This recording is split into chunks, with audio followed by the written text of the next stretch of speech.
सादर प्रणाम। मैं हूं हिमांशु द्विवेदी और स्वागत है आपका हमारी खास पेशकश सार्थक संवाद में। सार्थक संवाद के तहत आज हम एक ऐसी विभूति से रूबरू हैं जिन्होंने अल्पायु में ही अपनी विद्वता, अपनी सारगर्भिता से पूरे भारतवर्ष को चमत्कृत किया है। अलग अलग स्वरूप में उनकी पहचान है। कथावाचक के तौर पर, सुमधुर गायिका के तौर पर, मोटिवेशनल स्पीकर के तौर पर, जिस भी रूप में उन्हें देखते हैं लोग अचंभित रहते हैं कि इतनी कम आयु में कोई शख्स इस तरीके से अपनी बात को अभिव्यक्त कैसे कर सकता है। हम बात कर रहे हैं देश की प्रख्यात कथावाचिका, विदुषी, हम सबके लिए बेहद अचंभित का स्रोत जो रहती हैं और जिनकी शख्सियत को लेकर हम सब अचंभित रहते हैं, ऐसी जया किशोरी जी के संदर्भ में। वो जया किशोरी जी इस समय जबलपुर प्रवास पर हैं। ब्रह्मलीन उमा देवी की स्मृति में आयोजित भागवत कथा के लिए वह इस समय जबलपुर आई हुई है। तमाम व्यस्तताओं के बीच में हम उनसे रूबरू हो रहे हैं, उनसे आपकी मुलाकात कराएं। उससे पहले लेकिन एक निगाह उनके अब तक के जीवन के सफर पर।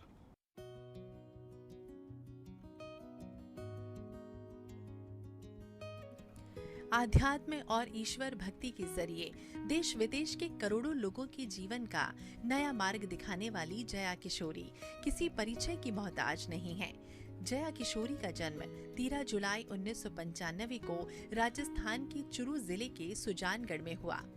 जया किशोरी का नाम जया शर्मा है। इनके पिता का नाम शिव शंकर शर्मा और माता का नाम सोनिया शर्मा है।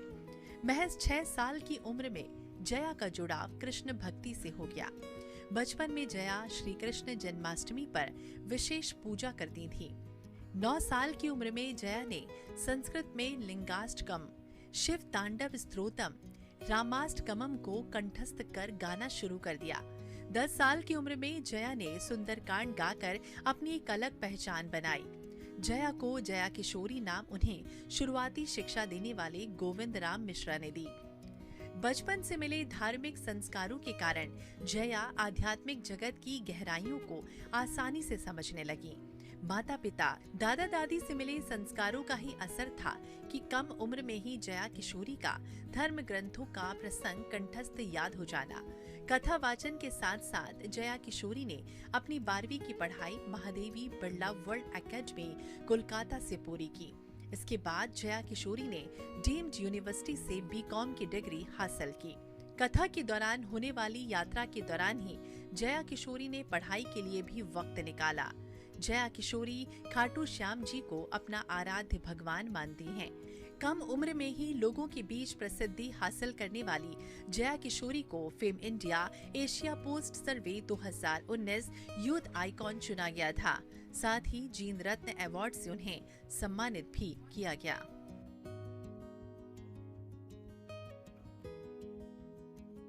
Bureau report, INH 24/7। तो जया जी, बहुत बहुत स्वागत है हमारे इस खास कार्यक्रम में। धन्यवाद। और सबसे पहली जो जिज्ञासा है वो जया शर्मा से जया किशोरी हो जाने के संदर्भ में है।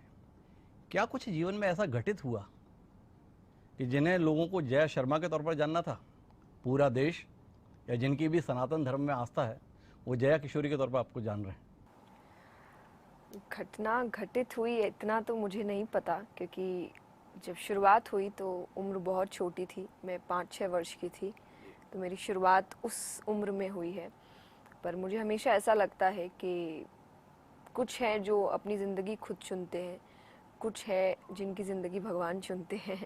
तो शायद मेरी भगवान ने चुनी है, इसीलिए उस उम्र में मुझे इस फील्ड में उन्होंने, इस क्षेत्र में उन्होंने रख दिया था, जब शायद मुझे पता नहीं था कि कुछ काम करना क्या होता है, या अध्यात्म क्या होता है, या करियर क्या होता है। मुझे कुछ भी नहीं पता था जी। और जब तक पता चला तब तक मैं बहुत आगे बढ़ चुकी थी क्षेत्र में। शायद ये पहले से ही उन्होंने मेरे लिए लिख दिया था। तो यही घटना थी मेरी ज़िंदगी की। मेरी ज़िंदगी शायद उसने पहले से लिखी थी। तो इसकी थोड़ी सी शुरुआत के संदर्भ में आपके और मैंने भजनों से की जी। मैं भजन गाती थी पहले, और 12-13 वर्ष की उम्र में मैंने पहली कथा करी अपनी, नानी बाई का मायरा नरसी का भात जी। और वो कथा भी मेरे पिताजी, मेरे दादाजी, स्वामी श्री राम सुखदास जी महाराज की कथा है ये, वो सुनते थे उनको। और मुझे ऐसा लगता था कि किनको सुन रहे हैं और इतने भावुक हो रहे हैं और दिन भर सुनते हैं। तो मैंने उनसे पूछा एक बार कि आप मुझे भी सुनाइए, और जब मैंने सुना मुझे बहुत ज़्यादा अच्छा लगा। तो मुझे ऐसा लगा कि क्या है और मुझे करना है। तब मुझे शायद उतना समझ नहीं आया कि इसमें कितनी मेहनत लग सकती है, कितनी समझदारी की ज़रूरत है, पर पहले शब्द मेरे यही थे कि मुझे ये करना है। भले ही फिर मुझे 1.5-2 साल उसको तैयार करने में लग गया, पर मैंने फिर अपनी पहली कथा करी, और उसके बाद क्लास 12 में मैंने पहली श्रीमद् भागवत करी। तो ये जो दोनों घटनाओं के संदर्भ में आप उल्लेख कर रहे हैं, तो ये स्वाध्याय के माध्यम से आप इस क्षेत्र में आए या किसी के द्वारा आपको मार्गदर्शन भी मिला कि ऐसे करना चाहिए इसके? दोनों ही है। मैंने खुद से भी बहुत अध्ययन किया, और मेरे पिताजी पहली कथा में वो खास करके मेरे साथ पूर्ण रूप से थे। पर श्रीमद् भागवत में आपको दीक्षा लेनी पड़ती है, आप गुरु से आप समझते हैं जो खुद भगवत आचार्य हो। तो मैंने पंडित श्री विनोद जी सहल जो खुद भगवत आचार्य हैं, उनसे मैंने दीक्षा ली, और उनसे मैंने ठीक से इसको समझा, पढ़ा, और फिर मैंने श्रीमद् भागवत की। गुरु चयन आपने स्वयं ने किया या अभी ईश्वर ने तय कर दिया था कि इनको होना है और अनायास वो गुरु के तौर पे प्राप्त हो गए? मतलब ऐसा नहीं था कि कोई बहुत खोज के चयन किया गया, तो शायद ईश्वर ने ही भेजा है, और गुरु ईश्वर ही भेजते हैं, आप खुद नहीं चुन सकते। बस आपके अंदर एक इच्छा होनी चाहिए कि आपको चाहिए गुरु। पर मैं हमेशा ये कहती हूँ कि मेरे पहले गुरु हमेशा से मेरे माता पिता रहे, जिन्होंने शुरुआती दौर से और अभी तक अध्यात्म की शिक्षा हो, साधारण शिक्षा हो, हर समय अगर पहला प्रश्न मेरे मन में आता है तो शायद उन्हीं का नाम आता है कि ये उत्तर उन्हीं से मुझे मिल सकता है। जैसा मैं आपके परिचय के समय पे बोल रहा था, 3 क्षेत्रों में आपकी विशिष्ट पहचान है। एक गायिका के तौर पर ईश्वर ने आपको इतना सुमधुर कंठ दिया है, लोग भाव विभोर हो जाते हैं। कथावाचिका के तौर पर, इस पे भी लोग जानते हैं। और तीसरा, प्रेरक उद्घोषक के तौर पर, मोटिवेशनल स्पीकर के तौर पर। 3 भूमिकाओं में हम आपको देखते हैं, तीनों में भाती हैं, पर स्वयं को कौन सी भूमिका ज़्यादा भाती है? देखिए, मैं अपने आप को गायिका तो नहीं बुलाती, क्योंकि ये कृपा है भगवान की कि आपको मेरी आवाज़ अच्छी लगती है पर इतनी अच्छी है नहीं, और ना ही मैंने इतनी मेहनत की है इसके लिए जो रियाज करना चाहिए ताकि आपको एक गायिका या गायक बुलाया जाए, मैंने नहीं की है। तो मुझे अच्छा नहीं लगता कि मुझे उस ओहदे पे रखा जाए कि मैं एक गायिका हूँ। मैं बिल्कुल नहीं हूँ। मुझे अच्छा लगता है गाना, और भक्तों को अच्छा लगता है, पर लोगों को आपका, सुनना अच्छा पर जब आप लगता है। भजन गाती हैं, जब आप सत्संग के अंतर्गत प्रस्तुत करती हैं, तो लोग भाव विभोर हो जाते हैं। महत्वपूर्ण तो वही है ना। नहीं, फिर मतलब औधा मुन्ने मैं गाती हूँ, इसके विरुद्ध मैं नहीं जाऊंगी कि मैं नहीं गा, मैं ज़रूर गाती हूँ और मुझे गाना बहुत अच्छा लगता है, और इसीलिए मैं कुछ भी करूँ अंत में एक भजन हो ही जाता है, हमेशा सत्संग रहता ही है, क्योंकि वो कहीं ना कहीं मेरा एक मेडिटेशन का भी तरीका है सत्संग भजन, कि जब मैं उदास होती हूँ तो मुझे वही ऐसी चीज़ है जो खुशी देती है। तो मुझे लगता है बाकियों को क्यों नहीं इस चीज़ का आनंद मिलना चाहिए। पर जैसा मैंने कहा कि जो काम, जो मेहनत आपको उसके पीछे करनी चाहिए, वो मैं नहीं करती, क्योंकि मेरे पास उस चीज़ के लिए भी इतना समय नहीं है। तो एज ए स्पीकर मैं अपने आप को देखती हूँ, अब वो चाहे आध्यात्म हो या मोटिवेशन हो, क्योंकि मेरी बात घूम फिर के भगवान की कहानियों से ही आती है। चाहे अब आप कथाओं में कहे, चाहे वो मोटिवेशन में कहे, मोटिवेशन में भी मैं घूम फिर के कृष्ण पे ही, श्री राम पे ही आऊँगी, उन्हीं की कहानियाँ आपको बताऊँगी, क्योंकि मुझे ऐसा लगता है कि सबसे बड़े मोटिवेशनल स्पीकर ही कृष्ण जी रहे हैं, और सबसे बड़ी मोटिवेशनल स्पीच गीता जी है। तो इसके ऊपर आज तक दुनिया में कुछ हुआ नहीं, तो आप कहीं और से ज्ञान लेने की बात ही नहीं उठती। तो आपको व्यासपीठ पर बैठकर लोगों को संबोधित करना बेहतर लगता है, या किसी सभागार में एक विषय विशेष पर बोलना ज़्यादा बेहतर लगता है? डेफिनेटली कथा, क्योंकि ये मैं बहुत पहले से करती आ रही हूँ, और कथा में बहुत चीज़ें जुड़ जाती है। एक तो वही एक स्पेसिफिक टॉपिक नहीं होता, उसमें बहुत सारे टॉपिक्स होते हैं, और वो जुड़ाव हमेशा भगवान से है, एक श्रद्धा है, एक भाव है, आनंद है, तो एक अलग माहौल होता है। वो वहाँ सब कुछ मिल जाता है आपको। व्यक्ति रोकर भी जा रहा है, हंसकर भी जा रहा है, उदास भी है, नाच भी रहा है, तो मैंने वो सारे इमोशंस को फील करके कथा में जाता है, तो इसीलिए कथा सबसे पहले। कथा यात्रा के संदर्भ में बात करते हैं, तकरीबन 1 दशक से ज़्यादा समय हो गया, बल्कि 1.5 दशक होने को आ रहा है। इन 1.5 दशक में अपने श्रोताओं या भक्तों में किसी बदलाव को महसूस किया? जब शुरुआत आपने की थी उस समय लोग जिस भाव के तहत थे, अब देश का, श्रोताओं का जो परिवेश है, इसमें कोई बदलाव आपको दिख रहा है? बदलाव यही है कि उनका जो उत्साह है वो बढ़ता जा रहा है जी। और जो संख्या है वो बढ़ती जा रही है। ये सबसे बड़ा बदलाव है कि मुझे लगा नहीं था कि आप इतने लोगों तक पहुंच सकते हैं या इतनों के मन को छू सकते हैं, और जो मैसेजेस आते हैं वो उसकी संख्या बहुत बढ़ गई है कि हम पहले डिप्रेस्ड थे पर आपकी बातें सुनकर हमें अच्छा लगा। और शायद मुझे लगता है यही एक बड़ा बदलाव है कि आपकी एक बात भी अगर किसी की ज़िंदगी को बदल सकती है या उन्हें खुश कर सकती है या उन्हें थोड़ा सा शांति महसूस करा सकती है इस भाग दौड़ में, तो इससे बड़ी सफलता और क्या हो सकती है। तो ये जो भीड़ आप आई हुई देखती हैं, ये किस लिए आई हुई होती है? अपना परलोक सुधारने के लिए या इसी लोक में अपने जीवन को सुधारने के लिए? दोनों ही, सब मैंने कहा ना, यहाँ सारी भावनाएं हैं जी। तो यहाँ पर हो सकता है कि परलोक सुधारने के लिए, यहीं के लोग को सुधारने के लिए, या सिर्फ खुश होने के लिए, या कोई भगवान की बात सुनने के लिए, कोई अपने बच्चों को ज्ञान दिलवाने के लिए। तो यहाँ हर प्रकार के लोग आ रहे हैं जिनकी अलग अलग भावनाएं हैं या अलग अलग मोटिव है इस कथा से, पर ये कथा ऐसी है कि हर किसी को खुश करके अपने घर भिजवाती है। एक बात और जो समझने की, जब आपने शुरुआत में कथा कहनी शुरू की उस समय जिस ध्येय के साथ में, जिन उदाहरणों के साथ में आप बात करती थी, क्या इन 1.5 दशक में उसमें कोई बदलाव आया है? बिल्कुल आया है, समझदारी में बदलाव आया है और ऐसी कई चीज़ें हैं जो शायद मैं पहले कहती थी अब ना कहूँ, क्योंकि जैसे जैसे आप बढ़ते हैं आप खुद भी सीखते हैं। और जैसा मैंने कहा, मैंने शुरुआत 6 साल की उम्र से की थी, तो मैं खुद बहुत छोटी थी, मैं खुद जीवन को, और मैं अभी भी छोटी ही हूँ, मुझे ये नहीं बोलना चाहिए मैं बहुत बड़ी हो गई हूँ, लेकिन अभी भी मैं सीख रही हूँ, अभी मैं चीज़ों को समझ रही हूँ।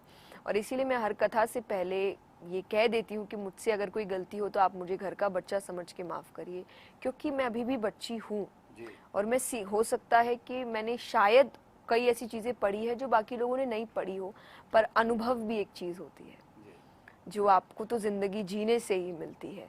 तो जो मुझसे ज़्यादा जी चुके हैं वो अनुभवी ज़्यादा है, तो इसीलिए धीरे धीरे आप सीख रहे हैं। पर इस बात में अचंभा नहीं होता है कि आप अपने आप को बच्ची बताते हैं और जो तमाम बुजुर्ग हैं वो आपके पैर छूने के लिए लालायित रहते हैं? तो मेरे पैर नहीं छूते हैं। मैं हमेशा ये बात कहती हूँ कि चाहे वो पैर छूना है, चाहे वो सम्मान है, वो मेरा नहीं हो रहा है, वो उस गद्दी का हो रहा है। मैं उस गद्दी पर बैठती हूँ इसीलिए वो सम्मान है, अगर मैं नहीं बैठूं तो वो सम्मान नहीं है।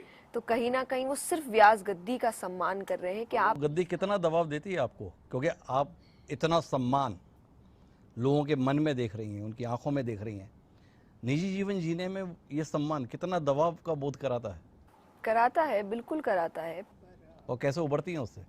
मैं हमेशा एक बात कहती हूँ कि आप कोई भी क्षेत्र में जाइए, अगर आप सफल हो रहे हैं तो आपको कुछ ना कुछ सैक्रिफाइस करना पड़ेगा, पर आपको ये देखना है पलड़ा कौन सा भारी है।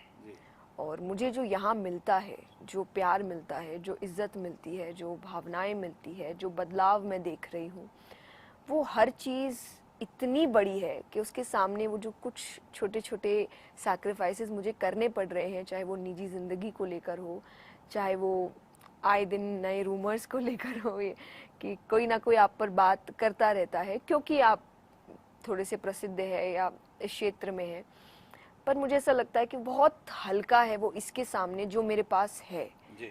तो कोई बात नहीं, ऐसा लगता है कि सबको ही करना पड़ता है। जी। तो जो वजनदार पलड़ा है वो तो हम सब जानते हैं कि आपके पास में क्या है, पर रात में जब आप लेटते हैं तो कौन सी ऐसी चीज़ें जो आपको खलती हैं कि यार ये सब मिला पर इसके कारण से ये चीज़ और होनी थी जो मेरे हिस्से में नहीं आई?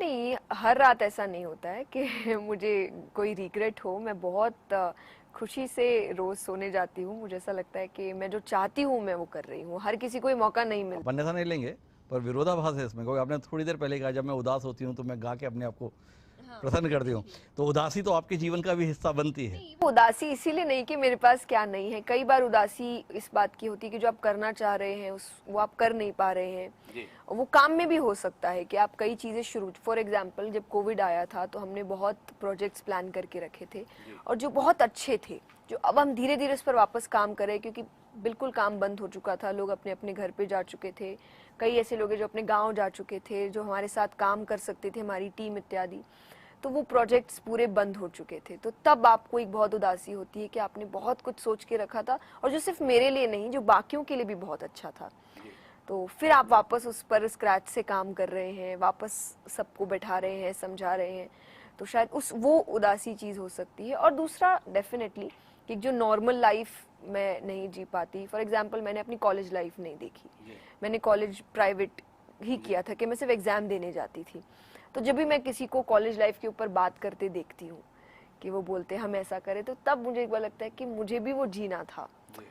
लेकिन फिर ऐसा लगता है कि कोई बात नहीं, कि पर मेरे पास जो है वो उनके पास नहीं है, उनके पास जो है वो मेरे पास नहीं है। तो ये तो दुनिया की रीत है कि अप्स एंड डाउन्स लगे रहेंगे, जो हर किसी को दूसरे का। एक सवाल सहजता से लोगों के जहन में रहता है, आज भी ये चर्चा का विषय है, बहस का विषय है, डिग्री कितनी ज़रूरी है। आप प्रसिद्धि के शिखर पर पहुंचकर भी कुल मिला के एक डिग्रीधारी हैं। तो आपसे जानना चाहता हूं कि आप इस संदर्भ में किसी नज़र पहुंचे जब ये सारी सफलता थी, पद, पैसा, प्रतिष्ठा सब था, पर इसके बावजूद भी आपने चाहा कि मेरी एजुकेशन कंप्लीट हो, और आपने कंप्लीट किया भी? पता नहीं उस वक्त शायद क्योंकि हमने उस वक्त तक इतना नहीं सोचा था कि इतने आगे तक जाएंगे या भगवान इतना आगे ले आएंगे, कुछ पता नहीं था। तो माता पिता हमेशा चाहते हैं कि एक तरीके से सिक्योर, आप अपने मन का काम कर रहे हैं, बहुत अच्छी बात है, लेकिन फ्यूचर सिक्योर हो। तो इसलिए उन्होंने कहा था कि एक डिग्री तो लेकर रखनी चाहिए। पर मैं डेफिनेटली एक बात कहना चाहूँगी कि पढ़ाई बहुत ज़रूरी है, शिक्षा बहुत ज़रूरी है, लेकिन जिस क्षेत्र में आपका इंटरेस्ट हो आप डिग्री वहीं का लीजिए। जैसे मैंने उस वक्त इतना ध्यान नहीं दिया, मुझे डेफिनेटली आर्ट्स में डिग्री लेनी चाहिए थी, ताकि मेरे काम में मैंने बीकॉम की डिग्री ली जो बहुत बहुत टफ था मेरे लिए। मतलब मैं हमेशा कहती हूँ कि वो कुछ साल, जैसे क्लास 12 हुआ मेरा और बीकॉम की डिग्री, मैंने ज़िंदगी के सबसे कठिन समय गुजारे हैं, क्योंकि तब मेरी ये पढ़ाई भी पीक पर चल रही थी, क्योंकि श्रीमद् भागवत कथा मेरी ज़िंदगी में आ चुकी थी और इसकी पढ़ाई बहुत कठिन हुई। के क्षेत्र में आप कदम रख रही थी और अर्थ की पढ़ाई कर रही थी? नहीं, अध्यात्म में पहले से थी, पर ये एक जो महापुराण है आप उसको पढ़ रहे हैं और एक तरफ आप एक बड़ी डिग्री ले रहे हैं जिसका मुझे कोई नॉलेज नहीं था, अकाउंट्स और मैथ्स, और मुझे बहुत, तो उस वक्त मैंने अपनी ज़िंदगी के सबसे कठिन समय गुजारे हैं, जब मुझे सबसे ज़्यादा मेहनत मैंने उसी कुछ सालों में की है। आज श्रीमद् भागवत को लेकर लगातार बात कर रहे हैं, दशावतार की कथा है, इतने समय से आप उसे साधने की कोशिश में हैं। क्या कुछ ऐसा श्रीमद् भागवत में है जो आपके मन को इतना भाता है? श्रीमद् भागवत में सब है। जैसे अब महाभारत अलग ग्रंथ हो गया, रामायण अलग हो गई, गीता जी अलग हो गई, लेकिन कोई अगर एक स्थान आप ढूंढेंगे जहां आपको सब मिले तो वो श्रीमद् भागवत है। वहाँ श्री राम की भी कथा चल रही है, वहाँ महाभारत का भी प्रसंग। दशावतार की कथा है, 10 अवतार है, कौन सा स्वरूप आपको सबसे ज्यादा भाया? पूरी दुनिया को कृष्ण जी मुझे ऐसा लगता है कि ये सबसे सुंदर अवतार भगवान का हुआ, क्योंकि ये कंप्लीट अवतार हुआ। श्री कृष्ण एक ऐसे हैं जिन्होंने हर क्षेत्र को छुआ है, कोई क्षेत्र उनसे छूटा नहीं है। श्री राम मर्यादित थे तो उन्होंने कई क्षेत्रों को छोड़ा है, क्योंकि वो श्री कृष्ण ने कुछ नहीं छोड़ा, और वो यही सिखाते हैं कि सब कुछ करो पर किसी में पढ़ के मत करो। उनका जुड़ाव किसी से नहीं था, पर उन्होंने काम हर क्षेत्र में किया। वो जो जिंदगी जिए भरपूर जिए, वो अधूरी जिंदगी कभी नहीं जिए। हम हमेशा ऐसे ही जीते हैं। अब यहाँ है सोच, हम जो आपने कहा, मैं इसीलिए मैं कृष्ण से सीखने की कोशिश करती हूँ कि अब मैं यही हूँ, अब कोई फायदा नहीं है बार बार ये सोच के कि वो नहीं मिला वो नहीं मिला, क्योंकि वो अब नहीं मिलेगा कभी। आप वो जिंदगी वापस कभी नहीं ला सकते, बचपन वापस नहीं आएगा, गया बचपन, तो अब उसके बारे में करने से कुछ नहीं होगा। तो अभी जो है उसको भरपूर जियो। तो जब वो ग्वाले थे तो वो ग्वाले ही थे, तब उनको देख के कोई नहीं बोलेगा कि अरे ये तो राजा है या राजा का बेटा है या ये तो गीता का ज्ञान देगा। वो ग्वाला था जो माखन चोरी करता था, जो ग्वालों के साथ खेलता था, जो ग्वालों की जूठन खाता था। लेकिन वही व्यक्ति जब महाभारत के युद्ध में है तब कोई नहीं बोलेगा कि ये ग्वाला है। तो कृष्ण के चरित्र आपको इतना भाता है, पर जैसा आपने कहा कि कृष्ण के चरित्र के तो बहुत सारे आयाम है, कोई क्षेत्र ऐसा है ही नहीं जो उनके जीवन में दिखता नहीं है। तो वो कौन सा स्वरूप है जो आपके मन को सबसे ज़्यादा भाता है कि जिस समय पे कृष्ण जी के इस चरित्र की मैं व्याख्या करती हूँ, इस स्वरूप की व्याख्या करती हूँ, चाहे वो उनके बाल गोपाल के चरित्र का है, बांसुरी वादन के दौर का चरित्र है, या सुदर्शनधारी स्वरूप है, या गीता का ज्ञान देते समय जो वो स्वरूप व्यक्त करते हैं, या धृतराष्ट्र की सभा में जिस प्रकार से वह संदेश वाहक की भूमिका में पहुँचते हैं, कौन सा चरित्र है जो आपका मन वह विभोर हो जाता है, इस स्वरूप के आगे कुछ सूझता नहीं? मुझे ऐसा लगता है अगर आप कृष्ण भक्त हैं तो आप कोई एक स्वरूप चुन नहीं सकते, क्योंकि कृष्ण की सीख है कि हर स्वरूप को अपनाओ। और अगर आप एक स्वरूप को अपनाते हैं तो कहीं ना कहीं आप बायस्ड है, आप कृष्ण भक्त नहीं है, कृष्ण बायस्ड नहीं है। कृष्ण जिस रूप, तो आप जब, अगर आप मेरे सामने बाल गोपाल के भजन चलाइए मैं उतने ही भाव से सुनूंगी, आप गीता जी का ज्ञान चला दीजिए मैं उतने ही भाव से सुनूंगी, क्योंकि मेरे लिए कृष्ण महत्वपूर्ण है और वो जो भी करेंगे उसमें उतनी ही भावनाएं हैं और वही अवतार का लेसन है। कोई भी अगर ये कहे कि मुझे कृष्ण का ये रूप ज्यादा पसंद है और ये कम पसंद है तो आपने कृष्ण को समझा नहीं, क्योंकि वो यही समझा रहे हैं कि आप ये मत सोचिए ये सही है वो गलत है, ये व्हाइट है वो ब्लैक है ये ग्रे है, वो सबको एक तरीके से जी रहे हैं। उन्होंने समझाया अर्जुन को भी बहुत प्यार से, उन्होंने समझाया दुर्योधन को भी, समझाया दोनों को। ऐसा नहीं है उन्होंने कि एक के तरफ होकर बोला दुर्योधन को करने दो जो कर रहा है उससे, तो नहीं, उन्होंने उसको भी बहुत समझाया। लेकिन बस यही है कि उनका काम है मैं अपना रोल अच्छे से निभाऊंगा, बाकी के कर्मों की सजा उनको मिलेगी या कर्मों का फल उनको मिलेगा। तो कृष्ण यही है, आपको कृष्ण हर क्षेत्र में पसंद होने चाहिए, तभी आपने कृष्ण को समझा है। तो थोड़ा और ऐसे व्यापकता देने की कोशिश करते हैं। जिस देश में राम हुए, जिस देश में कृष्ण हुए, उस देश के वर्तमान हालातों को देखते हुए कितनी निराशा या कितना उत्साह? दोनों ही नहीं क्योंकि मुझे ऐसा लगता है कि ऐसा कोई समय नहीं हुआ जब सिर्फ अच्छाई थी और ऐसा कोई समय नहीं हुआ जब सिर्फ बुराई थी। तो आज भी वही चल रहा है, आज भी ये बैलेंस बना हुआ है कि आप अगर अच्छाई देखने जाएंगे तो आपको बहुत अच्छाई दिखेगी, आप भक्त देखने जाएंगे तो आपको बहुत भक्त दिखेंगे, आप संत देखने जाएंगे तो आपको बहुत संत दिखेंगे, वहीं दूसरी तरफ आप गलत लोगों को देखने जाएंगे तो आपको बहुत बुराई दिखेगी। आप गलत समाचार पहुंचाने वालों के पास जाएंगे तो आपको वो भी दिखेंगे। तो दोनों है, बस आपको नजर इधर उधर करनी है। द्वंद्व रहता है, रामचरित्र का अनुसरण करें कि कृष्ण चरित्र का अनुसरण करें, इसके संदर्भ में बड़ा द्वंद्व है। एक नहीं, किसी का भी अनुसरण कैसे करें? अब एक बात समझिए, वृंदावन अपने स्थान पर है। अब कोई कलकत्ता से आ रहा है, कोई दिल्ली से आ रहा है, कोई बम्बई से आ रहा है, सब अलग अलग रास्ते से आ रहे हैं, पर पहुंच तो एक ही जगह रहेंगे ना। तो आप राम जी को लेकर आइए, आप कृष्ण जी को लेकर आइए, आप 52 अवतार को लेकर आइए, पहुंचना आपको एक ही स्थान पे है, क्योंकि बने सब एक ही है। तो वही है, आप रास्ते अपने अपने चुन रहे हैं और इसीलिए भगवान ने इतने अवतार लिए, 24 अवतार भगवान ने कुल लिए। क्यों लिए? कि तुम चुनो तुमको कौन पसंद आ रहा है, तुम उसको लेकर आओ, आओगे मेरे ही पास, ये पक्की बात है। बस अब अपना अवतार चुनिए। मेरे पास आप कहते हैं, कृष्ण जी तो कह के गए निष्काम भक्ति के संदर्भ में, क्या आपको लगता है कि लोग निष्काम भक्ति के लिए प्रेरित है? यहाँ तो कहानी दूसरी है, लोग तो डील करने के लिए जाते हैं, भगवान के मंदिर में जाते हैं, बोल कर आते हैं ये काम कर देना तो 1.25 मन प्रसाद चढ़ाऊंगा, कोई 11 रुपये से, कोई 11 लाख से, पर कर सब डील रहे हैं। यही मैंने एग्जैक्टली यही बात, लेकिन वहीं कुछ लोग ऐसे भी होंगे जो निष्काम भक्ति से जा रहे हैं। पर हम वही है कि हमारी नजर हमेशा गलत तरफ है। अभी है दोनों लोग, और ये रीत है दुनिया की। देखिए, आप अगर दुख सुख की बात कहे तो भगवान भी सुखी नहीं रहे यहाँ। तो हम और आप तो कहीं से बात कर सकते हैं कि हम सुखी नहीं है, हम दुखी है, वो ही नहीं रहे। उन्हीं को इतनी दिक्कतें देखनी पड़ी, जब भगवान को इतनी तकलीफें मिली तो हमको तो मिलेगी ही। यानी ये रीत है, अगर आप यहाँ आए हैं तो ये ऊंच नीच चलती रहेगी। अब आपके ऊपर है कि आप किस पर ज्यादा फोकस करते हैं। अगर मेरा फोकस ज्यादा वहां रहेगा तो धीरे धीरे मेरा भी भगवान से मन उठेगा, मुझे ऐसा लगेगा कि नहीं, भगवान की भक्ति का मतलब तो यही होता है। पर वहीं पर मेरे सामने ऐसे कई भक्त आएंगे जो निष्काम है, जिन पर दुख आ भी रहा है तो भी वो सुखी है, ये बोल के कि वो कर रहा है कुछ सोच समझ के कर रहा होगा। तो ये भी तो ये निष्काम भक्ति हुई ना। पर एक और द्वंद्व है, आप तमाम कथावाचक व्यासपीठ से ये संबोधित करते हैं कि प्रभु स्मरण सब संकटों का समाधान है, पर उसी व्यासपीठ से कई लोग बताते हैं कि इस तरीके से इसका सेवन करो, इस फूल को इतनी बार चढ़ाओ, इसको इस तरीके से रखो, घर में इस प्रकार से करो।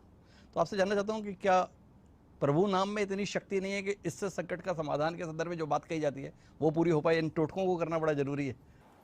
देखिए, पहले एक मेरा मंत्रा है जिंदगी का कि मैं दूसरों के बारे में बात नहीं करती। किसी के संदर्भ में बात थोड़ी कर रहा हूँ, मैं तो जो समाज में है उसको लेकर बता। मैं ये चीजें, और मैं इसको सही गलत नहीं ठहराती, क्योंकि मुझे सच्चाई है कि मुझे ज्ञान नहीं है इस बारे में। जी हमने कभी भी इस चीज़ों पे ज़्यादा ध्यान नहीं दिया। ये एक सीख पता नहीं मुझे मेरे पिता ने दी और शायद मुझे लगी कि ये अच्छी सीख है। पर इसका मतलब ये नहीं कि मैं एस्ट्रोलॉजी या इन चीज़ों को मानती नहीं या जो भी आप रीति रिवाज करते हैं, पर मेरे पिता ने हमेशा कहा कि जब तुम्हारा ध्यान इन चीज़ों पे ज़्यादा बढ़ गया उस दिन तुम मेहनत कम कर दोगी। ये याद रखना, जिस दिन तुमने सोचा कि मुझे ये पहन लेने से सफलता मिल जाएगी, उस दिन तुम मेहनत कम करोगी और इन चीज़ों पे ज़्यादा ध्यान दोगी। तो अब तुम्हारे ऊपर है, तुमको क्या करना है। तब मुझे ऐसा लगा था कि बात तो सही है। अभी तक मेरा ध्यान हमेशा अगर कुछ नहीं भी हो रहा है तो मुझे लग रहा है मेरी मेहनत में कमी है, पर जहाँ मैं इन चीज़ों में पड़ गई वहाँ मुझे लगेगा कि नहीं नहीं, मुझे और ये काम करने। जैसे जो बच्चे हैं, कई बार जो सुपरस्टिशन माना जाता है कि बच्चे पढ़ने की बजाय ये देख रहे कि मेरा लकी शर्ट है, ये मेरा लकी पेन है, मैं ये लेकर, इसका मतलब कहीं ना कहीं तुमने पढ़ाई कम की है, इसीलिए तुम ढूंढ रहे हो ऐसी चीजें जो तुमको सपोर्ट करे। यही जो बच्चा पढ़ के जाएगा वो बोलेगा शर्ट कोई भी हो, पेन कोई भी हो, कैसा भी हो, टीचर कोई भी आए, मैंने पढ़ाई की है, मैं अपना काम कर लूंगा। तो शायद वो मेरे दिमाग में बैठ चुका है, तो इसलिए मैंने थोड़ा इतना जानने की कोशिश भी नहीं की यहाँ। तो इसलिए मैं उसको सही गलत पर, मेरे नजरिए में मुझे लगता है कि मेहनत का फल भगवान अच्छा देगा, इस विश्वास के साथ आप आगे बढ़िए तो काम हो जाए। बड़े महत्वपूर्ण टिप्पणी है ये। जय किशोरी जी का कहना है कि बाकी चीज़ अपनी जगह, मेहनत से बेहतर कुछ भी नहीं है, और अगर आप ईमानदारी से मेहनत कर रहे हैं तो ईश्वर आपका साथ जरूर देगा, ये उनका प्रबल विश्वास है। इस विश्वास के साथ वो हैं। अब मैं बातचीत को आखिरी चरण की ओर ले चलता हूँ। कथा का सिलसिला जारी है, जानने में रुचि है, किस उद्देश्य से? कथा किस उद्देश्य से? भगवान की बातें सब तक पहुंचाने के लिए, क्योंकि मैंने हमेशा एक बात सीखी है कि ज्ञान वो ही अच्छा जो दूसरों के काम आ सके। अगर सिर्फ आपके पास है तो कोई काम का नहीं है। तो अगर मैं पढ़ रही हूँ कुछ, और अगर वो मैं किसी भी रूप से लोगों तक पहुंचा सकती हूँ, तो यही उद्देश्य है। बाकी मैं हमेशा एक बात कहती हूँ कि आज आपने गृहस्थ चुना है तो आप अपने बारे में भी सोचेंगे, पूरी दुनिया सोचती है, तो अगर कोई अध्यात्म जीवन से भी है वो सोच रहा है तो इसमें बुराई क्या है। बट प्रायोरिटी आपकी ये नहीं होनी चाहिए। आपकी प्रायोरिटी होनी चाहिए कि मेरा काम दूसरों के काम आना चाहिए, और वो आ रहा है, उसमें मेरा भी भला हो रहा है, और वो शायद भगवान की कृपा है कि मैं अच्छा काम कर रही हूँ या वो काम कर रही हूँ जो उसने मेरे लिए चुना है, मैं उससे भटकी नहीं। तो उन्होंने कहा कि ये मैंने रिसेंटली एक वीडियो में कहा था और काफी लोगों ने पसंद किया कि ये कहानी के ऊपर एक सीख है कि भगवान कहते हैं कि तू करता वही है जो तू चाहता है, पर होता वही है जो मैं चाहता हूँ। तो तू कर वही जो मैं चाहता हूँ, फिर होगा वही जो तू चाहता है। क्या बात है, बहुत सुंदर। मुझे लगता है कि अब इस बातचीत को और विस्तार देने की जरूरत नहीं है। इतनी सुंदर बात जय किशोरी जी ने कही है, तो हमें लगता है कि इस बातचीत को यहीं विराम देना चाहिए। जय किशोरी जी, आपका बहुत बहुत धन्यवाद हमारे साथ इस चर्चा का हिस्सा बनने के लिए। उम्मीद है जिस उद्देश्य के साथ आप इस क्षेत्र में लगातार अपना सफ़र जारी रखे हुए हैं, आप आगे भी इस सफ़र को निरंतर जारी रखें। और जो बात आपने कही कि आपका काम औरों के भी काम आना चाहिए, तो हमारी शुभकामनाएं आपके इस उद्देश्य को ईश्वर पूरा करे। तो ये थी हमारे साथ में जय किशोरी जी, जिन्होंने विस्तार से हमसे बात की। हमारी बातचीत का ये सिलसिला आगे भी जारी रहेगा, जल्द मिलेंगे किसी नई शख्सियत से, पर आज के लिए मुझे दीजिए इजाज़त।